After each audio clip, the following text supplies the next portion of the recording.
So there's been a lot of interesting discourse and drama within the Asian community recently. Of course you hate me. Of course you do. Look at you. But they disbanded after. No way. The entire internet is dogging you. Stupid little dog face. I won't cover all of it today. That'll probably be a future video. Today I'm going to cover the biggest headline that's come out of all that. And that's the controversy surrounding Simu Liu and that Boba company on TV. But I'm looking at not everything has to be traditional. We're a little heavy there.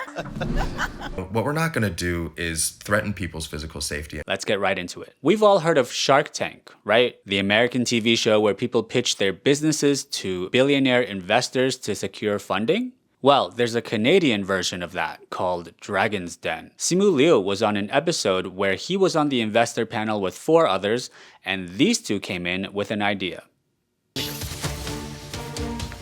Hello, Dragon. My name is Jessica. And my name is Sebastian. We are here today from Quebec City, seeking $1 million in exchange of 18% of our business, Boba. Now, first of all, who is Simu Liu? He is a Canadian actor who broke into the mainstream media by playing the lead role in Marvel's superhero film Shang-Chi. Since then, he stayed relevant as an actor, but also as an advocate for Asian representation in Western media. He's big on that.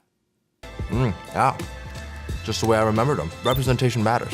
And it's about more than just, actors on a screen. It's about snacks. Now, back to the Dragon's Den pitch and why it blew up and has a lot of us up in arms on both sides. Let's take a look. Dragon, you have probably heard about bubble tea. Yes. Heard of this thing Yes, before I'm in my talking life. about bubble tea. That trendy, sugary drink you are queued up for and you are never quite sure about its content. So, right away we're off to a terrible start. What do you mean you're never quite sure of its content? Yeah, we are. We are. And this is the problem, is that in this pitch, they say all these things that show me they do not respect the product that they're claiming to reinvent. I'm concerned about this idea of disrupting or disturbing bubble tea because it's something that's Why? very There near. can be new takes on things. Sure, Nothing- but I'm looking at not I'm everything looking has to at be these 2 guys. traditional. By the way, this woman, we're gonna get to her in a bit.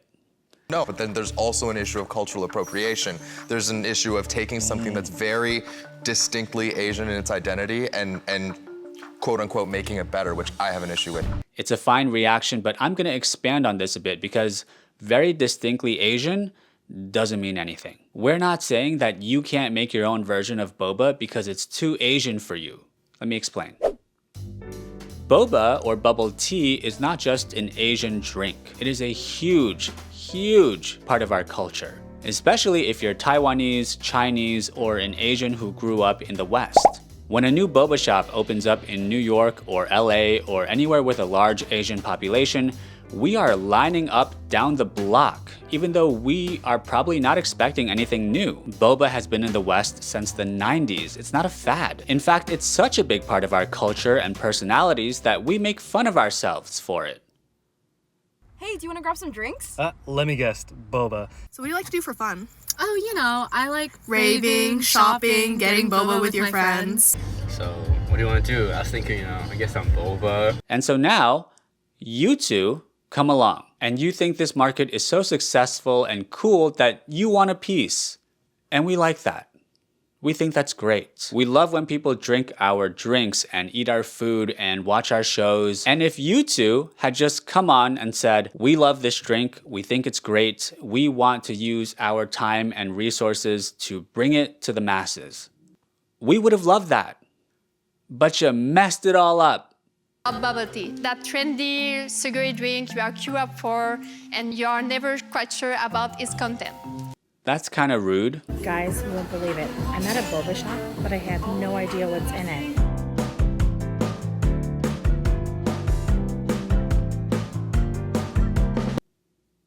We have transformed this beloved beverage into a convenient and healthier, ready-to-drink experience.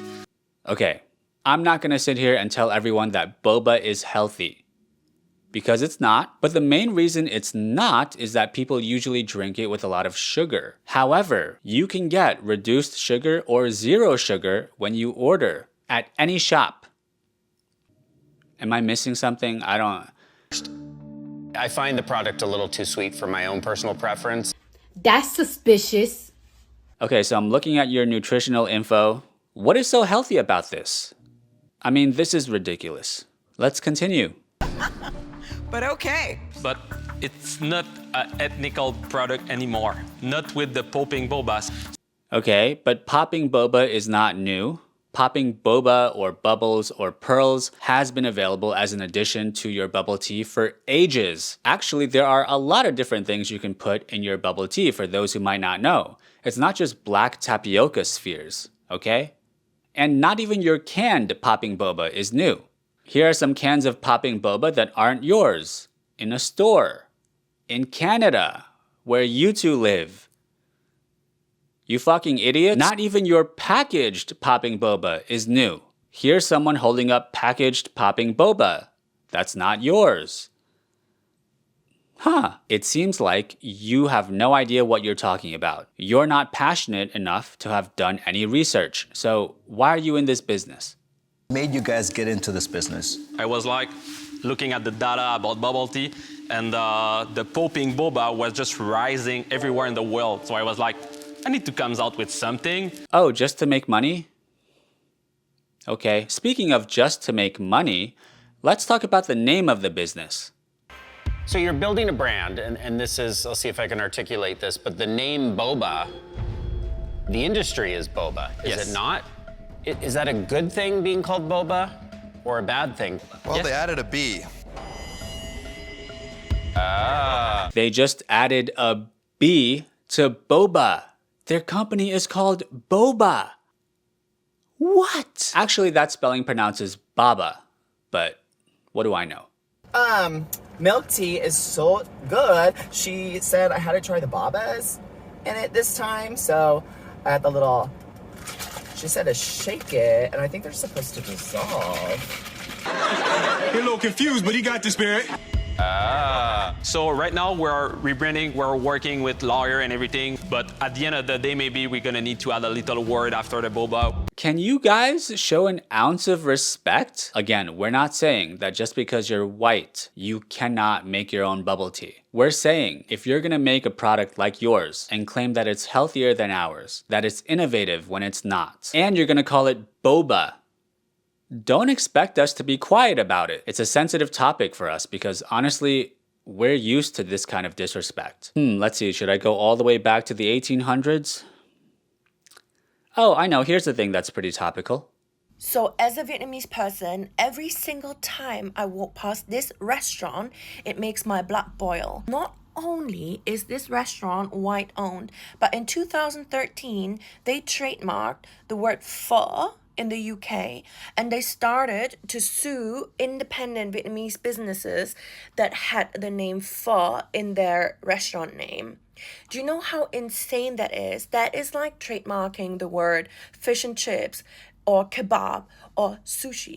I read about did you say want? Which brings us to, what has been the aftermath of all this? There's been a ton of backlash, mostly people providing their own commentary or making memes out of the whole thing or sending death threats. Yeah, remember her? The one that was missing the point? Why? There can be new takes on things. Sure, but I'm looking at not everything has to be these two guys. traditional. No, but then there's also an issue of cultural appropriation. That's one way to start. Yeah, that's one way to start. A little heavy there. She ended up getting so much hate online that she withdrew her initial investment of $1 million and made a video apologizing. Hi everyone, Dragon Manjeet here. Last week's episode had a pitch from entrepreneurs about boba tea that has sparked a big conversation.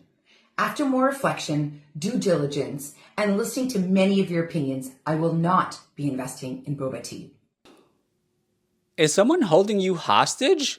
Look at her eyes. Can you make it any more obvious that you're reading off a script? It's like your PR team was like, come on, Manjeet, we have to do this. And you were like, okay, but please don't make me memorize it. Simu also put out a statement urging people not to send death threats, saying that we can all disagree and still be kind to each other. I think a lot of grace should be afforded to them because they're French-Canadian. I think their exposure to these types of cultural conversations was limited. Let's critique this idea of cultural appropriation, let's talk about it. But, you know, what we're not gonna do is threaten people's physical safety and make people feel unsafe. The company itself also released a statement apologizing and saying that they needed to reevaluate their branding and marketing strategies to be more respectful. There has also been backlash the other way. Not everyone is happy with Simu. You're never going to get the entire internet on one side. I'm gonna wrap it up. Don't disrespect Asians. Alright, thank you guys so much for watching. If you have an opinion on this, please leave a comment down below. I'd love to hear it. If you like this type of content, you can support me by dropping a like on the video. Thanks again. See you next time. Bye.